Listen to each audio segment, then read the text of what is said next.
The hall of the palace was filled with voices, but Queen Alara's voice was not among them. She sat at the long table, her crown heavy upon her head, her hands folded in her lap. Her father had ruled with a strong hand, and people had listened to him with respect and fear. Now she ruled, and the same people looked past her as if she were made of glass. The council argued about trade, about land, about soldiers at the border. They spoke loudly, not once turning to hear what Alara thought. When she tried to speak, her words came out soft and no one listened. Some of the older men looked at her with pity, others with annoyance.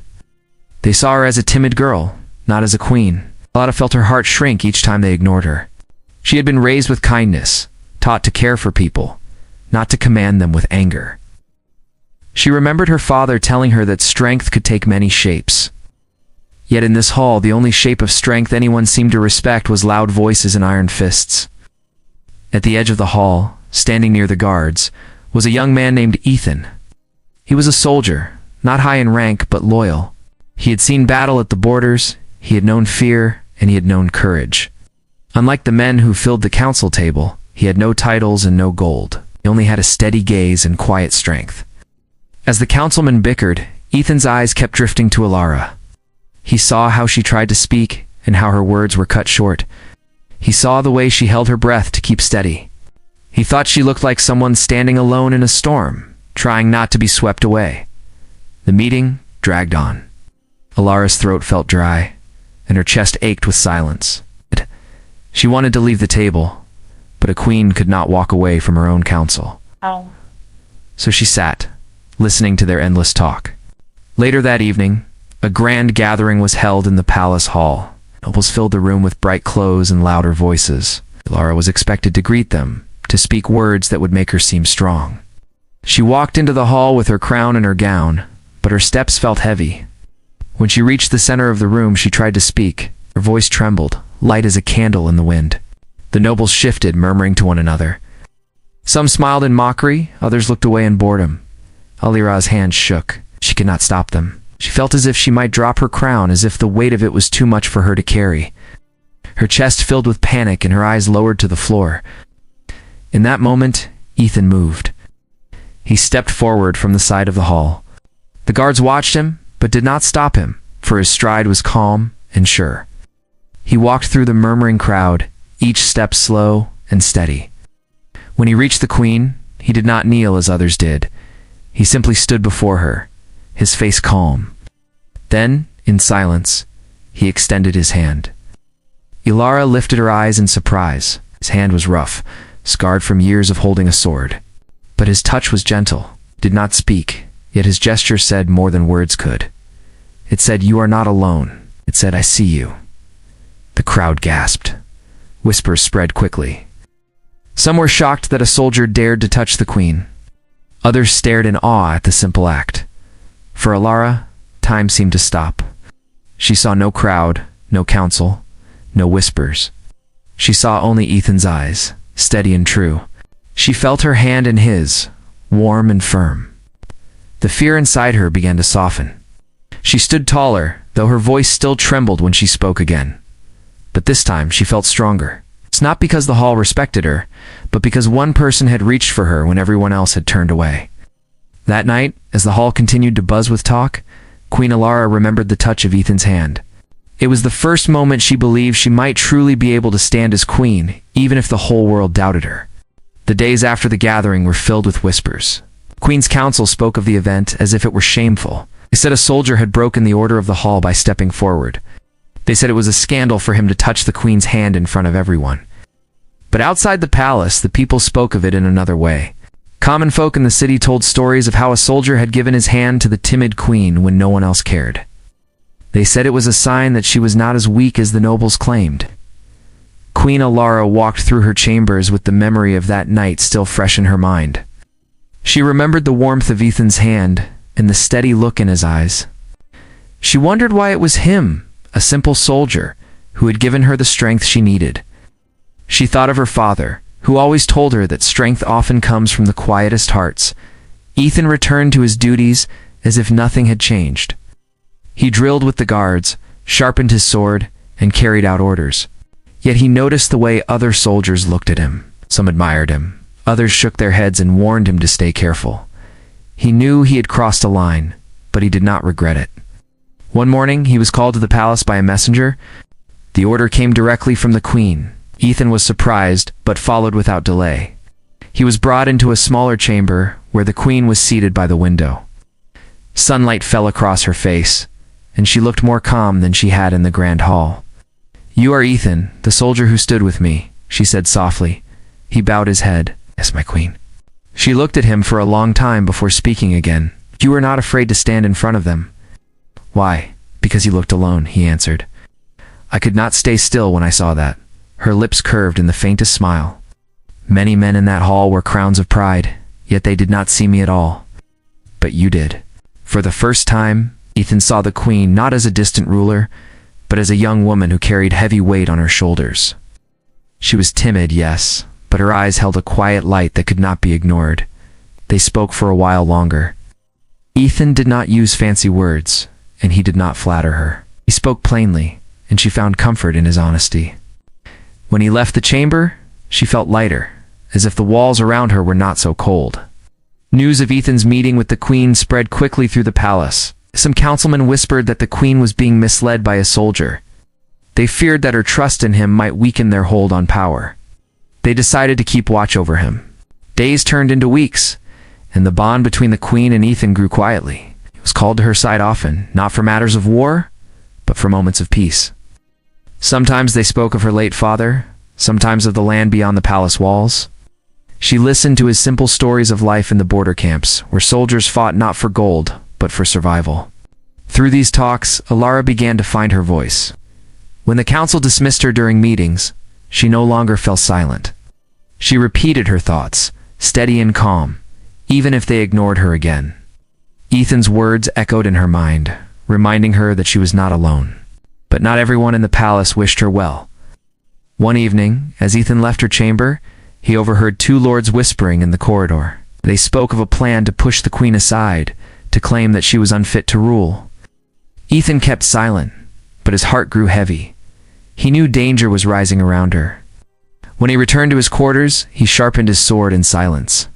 He was only one man, but he had already made a choice. He would not allow the queen to fall, not while he still had the strength to stand. And though she did not yet know it, Lara had found in Ethan the one thing she had long been missing. Someone who believed in her without question. The city was alive with talk. In the markets, the bakers and farmers spoke of the queen in softer tones than before. They said she seemed different, stronger than she had been when she first wore the crown. They remembered how the soldier Ethan had reached for her hand. And they told that story to their children, as if it were already part of the kingdom's history. Inside the palace, however, the whispers were sharper. Oh. The lords and councilmen did not like what they saw. They noticed the queen speaking more firmly, no longer letting her voice be drowned by theirs. They noticed her calling for Ethan, the soldier, who had no title, no land, and no noble blood. The council saw danger in that bond. One evening, the queen sat in her private garden. The night air was cool, and the sound of the fountain was soft. Ethan stood a short distance away, waiting. She turned to him and said, "The people are beginning to look at me differently. Do you think they truly believe in me now?" Ethan answered without pause, "They believe because you are showing them who you are, not what the council says you are, not what the lords call you. They are seeing you." She lowered her eyes, thinking of all the days she had felt invisible. His words warmed her more than the evening air. "And what do you see, Ethan?" she asked. He looked at her with steady eyes. "I see a queen who is learning she does not need to be loud to be strong." His answer stayed with her. Ow. In the days that followed, she carried herself with new calm. When the council dismissed her, she did not retreat. She repeated her words, steady and clear, until silence fell over the room. Some councilmen exchanged uneasy glances, for they realized she was no longer as timid as before. But the lords did not give up their schemes. In secret chambers, they spoke of removing her. One of them said if she grows too strong, the people will follow her. We must act before that soldier and his queen change the balance of power. Word of these plans reached Ethan, through a guard who trusted him. Ethan did not speak of it to the queen at once, but the weight of the knowledge pressed upon him. He knew the lords would not hesitate if they thought they could strike unseen. Despite the shadows gathering around her, the bond between Alara and Ethan deepened. They were often seen walking the palace gardens together. She asked him about life beyond the walls, about soldiers, about the fields and villages he had known. He told her of cold nights under the open sky, of hunger and fear, but also of laughter shared among men who had nothing but each other. She listened with quiet respect, for those were stories the lords never told her. Rumors spread in the city that the queen trusted a soldier more than her council. Some mocked it, some admired it. Mothers whispered to daughters about the way the queen looked at him, and fathers told sons about courage that came not from rank, but from loyalty. The council grew restless. One of the older men confronted Ethan in the corridor one morning. "You are a soldier, nothing more," the man said. "You walk too close to the throne. Do not think you belong there." Ethan stood firm. "I do not seek the throne. I only stand where I am needed."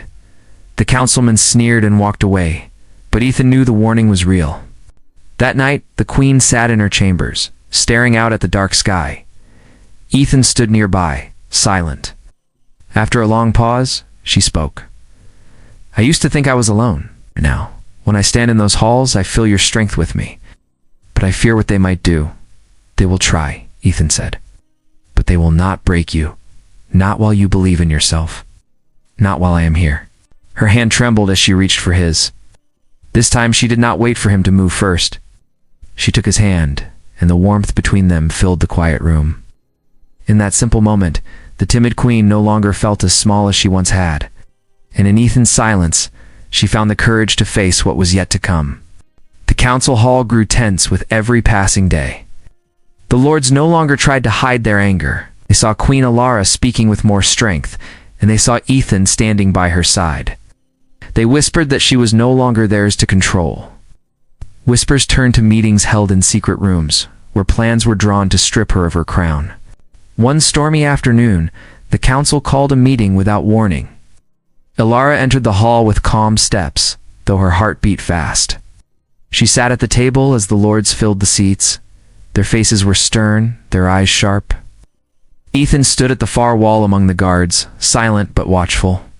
An older lord spoke first. "Our queen has grown careless. She listens to soldiers instead of her council.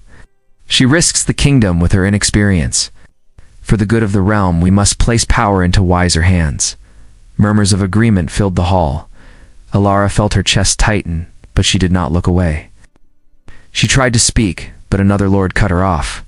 "We will vote today to move authority to the council until the queen proves fit to rule." The words struck like cold steel. Her crown suddenly felt heavy again, heavier than ever before. She opened her mouth, but the voices drowned her out. The storm outside beat against the windows, and inside the storm of men's voices grew louder. Then Ethan stepped forward. His boots echoed against the stone floor. The guards turned their heads, unsure if he should move, but he walked with steady steps until he stood between the queen and the lords. He spoke clearly, his voice firm but calm. "You call her unfit because she does not shout like you. You call her weak because she does not seek power for herself. But I have seen her in moments when no one else was watching. I have seen her carry fear with grace. I have seen her speak truth, even when ignored. If that is weakness, then I would ask what strength truly means." The hall fell into uneasy silence. Some of the lords looked outraged, others shifted uncomfortably. No one had expected a soldier to defy them so openly. Ethan's words gave Alara a spark of courage. She rose to her feet, her hands steady now. Her voice, though soft, carried through the chamber. "You think me timid because I do not rule as my father did? You think me weak because I do not crush others with my voice? But strength is not always found in thunder. Sometimes it is found in the quiet flame that does not burn out." The storm outside roared, thunder shaking the windows, yet her words cut through the sound. The council stared at her, caught between anger and disbelief. A younger lord stood, pointing toward her. "You are led by a soldier. He holds your hand, and now he holds your crown. You are no queen, only a puppet." Ethan turned to the man, his eyes steady. "I do not hold her crown. I only stood by her when no one else did. It is her own voice that commands this hall now, not mine." Alara lifted her chin, her gaze sweeping across the table. You may plot and whisper, but you will not take from me what is mine by right and by duty. This kingdom does not need another loud hand that rules by fear, it needs a heart that listens, and I will be that heart." Silence spread once more. Even those who doubted her felt the weight of her words.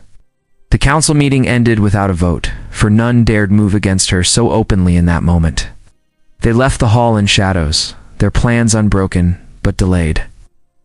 When the chamber was empty, Alara sat back down, her breath heavy, but her spirit burning bright.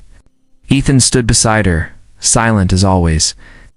She looked at him and whispered, "Today, I almost lost myself again." He answered softly, "You found yourself instead." That night the storm faded, and the sky cleared. But in the palace, a different storm still brewed. The lords would not give up, and both Alara and Ethan knew it. Yet something had changed. The timid queen had spoken with fire, and no one in the hall would ever forget it. The palace grew quieter in the days after the stormy council. The lords did not speak openly of their defeat, but their eyes carried anger whenever they looked at Queen Alara. Still, the people of the city spoke with new hope. They said their queen had faced down the council with her own words, not with soldiers or threats, but with calm strength. In the markets, mothers told their children about the queen who once was timid but now stood tall. Songs began to rise among travelers, and her name was spoken in a way it had never been before. The story of the soldier Ethan also grew. People said he was more than a guard, more than a man of war. They said he was the one who reminded the queen she was not alone. Inside the palace, Alara walked with more steady steps. The crown still felt heavy, but it no longer crushed her. She remembered the nights when she had felt invisible, when her voice was swallowed by the noise of others. Those days were not forgotten, but they no longer defined her. Yet the danger was not gone. The lords met again in secret, their anger burning. They spoke of how the queen had turned the people against them. One of them said, "We cannot strike her with swords. The people would rise. But we can trap her with words and strip her power by law." While they plotted, Alara met with her council once more. This time, she spoke without trembling. "I am queen," she said, her eyes steady. "And I will listen, but I will not be silenced. The people have placed their trust in me, and I will not betray it." Some lords lowered their eyes, knowing they could not match her calm fire. Others clenched their fists in silence. Ethan stood by the wall, his hand resting on the hilt of his sword, though no blade was drawn. He was not there to fight, but to remind her that strength was not something she carried alone. Days passed, and the lords' plans began to crumble. The people supported their queen more with each passing day, and even soldiers whispered their loyalty to her rather than to the council. Without the people's faith, the lords had no power to take. One evening, as the sun sank behind the palace towers, Alara walked with Ethan in the garden. The sky was painted with soft colors, and the air was still. She stopped near the fountain and looked at him. "When my father died, I thought I would never be enough," she said quietly. "I thought the crown would break me." Ethan looked at her, his voice calm as always. "The crown did not break you. It tested you, and you proved you were more than they believed." She studied him for a long moment, then smiled. It was not the timid smile of before, but a warm and certain one. "I would not have found my voice without you," she said. He shook his head. "The voice was always yours. I only stood close enough for you to hear it." Their hands touched again, as they had on that first night in the great hall. But this time, it was not out of fear. It was out of trust and quiet gratitude. The sound of bells rang from the city below, a sign of celebration. People had gathered to honor their queen, not because of laws or titles, but because they had seen her grow before their eyes. Alara turned her face toward the sound, her heart steady. The timid queen was timid no more. She was strong not because of the crown, not because of her father's name, but because she had chosen to stand. And beside her was the soldier who had reached for her hand when no one else had cared. Together, they had changed not only the court, but the spirit of a kingdom. As night settled over the palace, the torches burned bright. Shadows of doubt that once haunted her were gone. Queen Alara walked forward into the future, her crown firm upon her head, her voice steady, her heart unbroken. And the people would tell the story for generations. The day a soldier's hand lifted a queen's courage, and how a single act of kindness reshaped the fate of all.